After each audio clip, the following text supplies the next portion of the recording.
So today I'm going to show you something that I do for lunch quite a bit, at least once a week. And it's something that I love doing because I am someone who hates waste. And if you make sourdough, then you know that every time you feed your starter, you end up having to throw away a lot of perfectly good, usable sourdough starter, which is super sad because you nurture this thing, you see it as this kind of like living, breathing organism, and then you just dump it in the trash.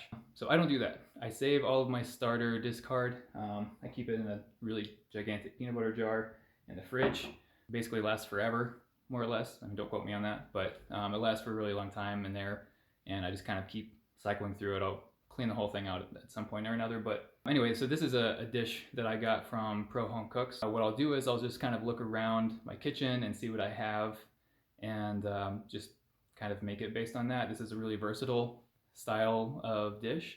You can really kind of make anything that you want with it, any type of cuisine you want.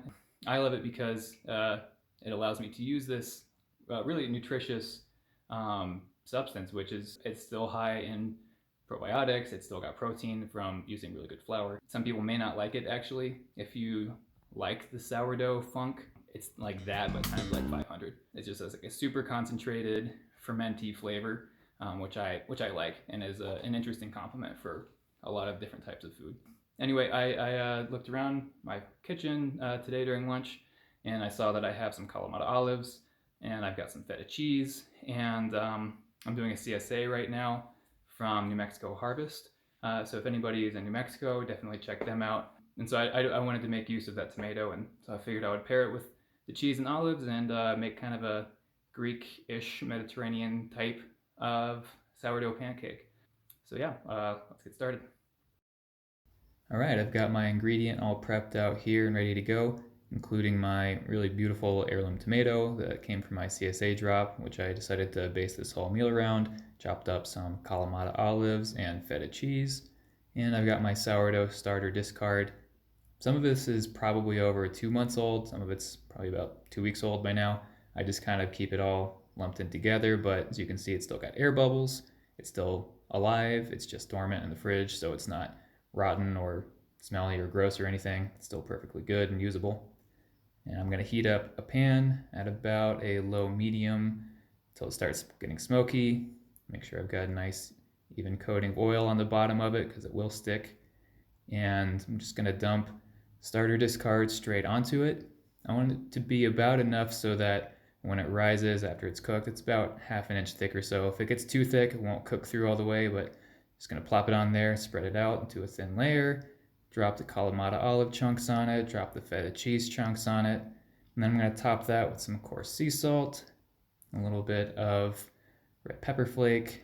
I'm going to crack some black pepper on top of it too, and if I had fresh basil, I would use that, but I'm using dried basil right now. After about 5 minutes or so, I'm going to check it and see that it's about halfway cooked through, which is perfect. You'll know it's ready whenever it's getting crispy on the bottom and when it holds when you try to flip it. If you do it too soon, it won't stick together and it'll just kind of plop into a gloppy mess. So check that a couple minutes later. And if it's not quite ready yet, you'll see it's still kind of soft and goopy on the other side. So I'm going to let that keep going for another couple minutes. And while I'm doing that, I'm going to prep my tomato, toss the top into my compost bin, chop off the end that I'll save for later, and then I just want to cut some slices as thin as I can so I can put those right on the top. Now about 5 minutes on each side of the pancake and it is done. So you can see it has risen up around the cheese and the olives and it's just looking really nice and crispy. I'm going to top that with my slices of tomato and get a nice layer on top of the whole thing and save my little chunks for later. I'm going to top that with some more coarse sea salt and then drizzle a little bit of olive oil on top of that, a little splash of balsamic vinaigrette. And then I'm just going to slice this up like I would a pizza into 6 little slices, and it's ready to go straight out of the pan. So you can see it's still steamy, it's crispy on the bottom, it's goopy on the inside. It is salty, it is a little bit sour, it's kind of sweet and acidic from the balsamic. It is everything I want combined together.